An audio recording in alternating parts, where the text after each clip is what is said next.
नमस्कार दोस्तों, आप लोगों का बहुत बहुत स्वागत है वैदिक एस्ट्रो के इस चैनल में। आज हम बात करेंगे पृथ्वी के बारे में। और हम जब भी ज्योतिष करते हैं और उस टाइम पे हमें ये देखना है कि खगोलीय घटना कैसे होती है, और एस्ट्रोनॉमिकल इवेंट्स को देखने के लिए हमें चीज़ों को समझना ज़रूरी है। क्या कुंडली से हम चीज़ें देख सकते हैं? अभी आपको पता है कि कई ग्रह जो हैं रेट्रोगेटेड है, ठीक है। रेट्रोगेटेड मतलब वक्री है। तो आज हम देखेंगे कि ग्रह जो वक्री है वो क्यों होता है। जैसे आप समझें कि कोई भी थ्योरी क्या होती है, कोई कहता है भाई हमारा जो वक्री ग्रह है वो कमज़ोर होता है, लेकिन दोस्तों ऐसा नहीं होता है। वक्री ग्रह कमज़ोर नहीं होता है, और वो ज़िद्दी होता है अपने आप के रिजल्ट के देने के लिए। और वो क्यों होता है मैं आपको एग्जाम्पल के साथ आज बताऊंगा और दिखाऊंगा भी कि ये किस तरह से मूवमेंट होता है। अब अगर आप चीज़ समझें, अभी मैं इसको थोड़ा सा आगे बढ़ाता हूँ ताकि आपको मूवमेंट दिखता रहे। और ये जो है पृथ्वी है ये चल रही है और प्लैनेट्स भी चल रहे हैं। तो अभी आप देख सकते हैं आज दिन है 26 तारीख, ठीक है। और मैंने टाइम को थोड़ा तेज़ कर दिया है, टाइम फॉरवर्ड। तो आप देखें 8 घंटे, अब धीरे धीरे करके मूवमेंट चल रहा है, ठीक है, सारे ग्रह। अब जब भी, अब मैं यहाँ पे थोड़ा पॉज करता हूँ, आप ध्यान दें इसको, थोड़ा सा आप ध्यान दें कि ये जो वीनस है ये अभी हमारे एकदम करीब है, बुध हमारे करीब है काफ़ी ग्रह से। और ये रेट्रोगेशन पीरियड में ग्रह जो है पृथ्वी के करीब आ जाता है। जब भी पृथ्वी के करीब आता है तो वो दिखता है कि कई बार हमारी मूवमेंट तेज होता है, या वीनस का या दूसरे ग्रह का मूवमेंट स्लो होता है, हम आगे निकल जाते हैं। जब भी हम ट्रेन पे बैठे रहते हैं क्या होता है, दूसरी ट्रेन जब पास से गुजरती है हमें लगता है हम पीछे जा रहे हैं, या ट्रेन वो आगे जा रही है पीछे जा रहा है, इस तरह का एक इल्यूजन बन जाता है। तो एक्चुअली में भी प्लानिटरी जब भी पोजीशन बनते हैं ये एक इल्यूजन बनता है, हम पृथ्वी में हैं। और जब भी ये मूवमेंट रहेगा तो हमारे दिमाग में ये रहेगा कि अरे ये जो ग्रह है उल्टी तरफ जा रहा है, लेकिन एक्चुअली में वो उल्टा नहीं जाता है। बस आप ये ध्यान रखें, जब भी ग्रह वक्री होगा वो पृथ्वी के पास होगा, और वो स्ट्रॉन्ग इफेक्ट देने के लिए होता है, ठीक है। तो इसका मतलब आप जब भी मूवमेंट देखें, जब तक ये शुक्र पृथ्वी के करीब होगा और हम पृथ्वी से हम जब रहेंगे तो हमें ये महसूस होगा कि ये जो शुक्र है ये हमसे दूर नहीं, हमसे मतलब उल्टा जा रहा है। तो अब यहाँ पे देखें धीरे धीरे करके आपको लगेगा, अब जब हम वीनस के एकदम करीब जाएंगे तो हमें लगेगा वीनस, देखिए वीनस पीछे होता जा रहा है और हमें रेट्रोगेशन में लगेगा। फिर वो जब हम इससे दूर हो जाएंगे तो हमारी मूवमेंट एकदम से नॉर्मल से दिखेगी। और हम जो भी एस्ट्रोलॉजिकल इवेंट्स को देखते हैं, आप चीज को समझे। अब देखिए ये थोड़ी देर के लिए ऐसा था, और मैं यहाँ पे पॉज करूँ, अब ये आगे की तरफ चल रहा है, ठीक है। अब इनकी मूवमेंट में फर्क आ गया, अब हमें दिखेगा ये रुका हुआ नहीं या पीछे नहीं जा रहा, अब ये आगे की तरफ ही चल रहा है। तो दोस्तों इसी तरह से ये जो मूवमेंट रहता है ये इसे वक्री कहते हैं। और बस ये एक इल्यूजन है।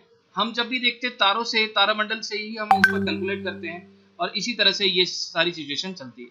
अब मैं धीरे धीरे करके इनको आगे बढ़ाता हूँ। अब देखिए सारे ग्रहों की मूवमेंट कैसे दिखती है कितने बढ़िया तरीके से। और ये भी जो भी पीछे चल रहे हैं ये सारे एस्ट्रॉइड बेल्ट्स हैं। तो ऐसे मूवमेंट के साथ साथ आपको ये पता है कि बुध 3 बार वक्री होते हैं पूरे साल में, ठीक है। शुक्र और मंगल 2 साल में एक दफा वक्री होते हैं, और शनि और गुरु साल में एक एक दफा वक्री होते हैं। तो ये जो वक्री पीरियड है वो पीरियड केपी एस्ट्रोलॉजी में कितना इंपॉर्टेंट है वो भी मैं आपको बताऊंगा। अब कृष्णमूर्ति पद्धति में ये पीरियड भी बहुत इंपॉर्टेंट इसलिए है क्योंकि जो भी ग्रह वक्री होता है उस ग्रह के नक्षत्र में जब भी कोई इवेंट पूछा जाता है उसको माना जाता है कि वो इवेंट नहीं होगा, ठीक है। उसका रीजन होता है, वो किसी और दिन बताऊंगा। अब आप देखें यहाँ पे शनि ग्रह भी दिख रहे हैं, और गुरु ग्रह भी दिख रहे हैं, शुक्र भी दिख रहे हैं, और ये तो इस तरह से आपको सारे ग्रहों की मूवमेंट देख पा रहे हो आप। मूवमेंट इनकी चल रही है, मैंने काफी फास्ट कर रखा है, और ये मूवमेंट आपको इस तरह से दिखेंगी। ये चंद्रमा है जो कि पृथ्वी के साथ साथ घूम रहा है। तो ओवरऑल मुझे लगता है कि इस छोटे से वीडियो में मैं आपको यही समझाने की कोशिश कर रहा हूँ कि वक्री में असलियत में वो पीछे नहीं जाते हैं, ये एक इल्यूजन बन जाता है। और उस पीरियड में हम पृथ्वी से जब भी देखते हैं तो हमें लगता है कि वो ग्रह उस पीरियड के लिए थोड़ा पीछे की तरफ जा रहा है, लेकिन ये इल्यूजन है, हकीकत में नहीं है। बस आप इतना ध्यान रखें, जब भी वक्री ग्रह होगा आपकी कुंडली में वो ग्रह जिद्दी बन जाएगा, और वो ग्रह अपना इफेक्ट बहुत तेजी से और बहुत हार्ड देगा, क्योंकि वो पृथ्वी के करीब है, एकदम करीब। और उस टाइम पे अब ये करीब आएगा। अब ये आप देखें कि लगभग 2021 हम आ चुके हैं। तो ये शुक्र और इसका अभी हम देखेंगे दोबारा ये करीब कब आएंगे, ठीक है। अंदाजन जनरली ये 2 साल में होता है, तो आपको ये दिखेगा कि 2 साल बाद ही आपको लगभग ये दिखेगा पृथ्वी और शुक्र फिर दोबारा करीब आएंगे। तो वही चीज़ हम एक बार दोबारा देख लेंगे मूवमेंट को, ये मूवमेंट हो रहा है। तो इसको थोड़ा सा और फास्ट कर दूँ, नहीं ये इसको रहने देते हैं, अभी 2021 में ही चल रहा है, थोड़ा सा और इसको आगे कर देता हूँ मैं, ठीक है, ताकि ये मूवमेंट हमें दिखे प्रॉपरली। तो आप देखें कि 2021 ही चल रहा है अभी भी।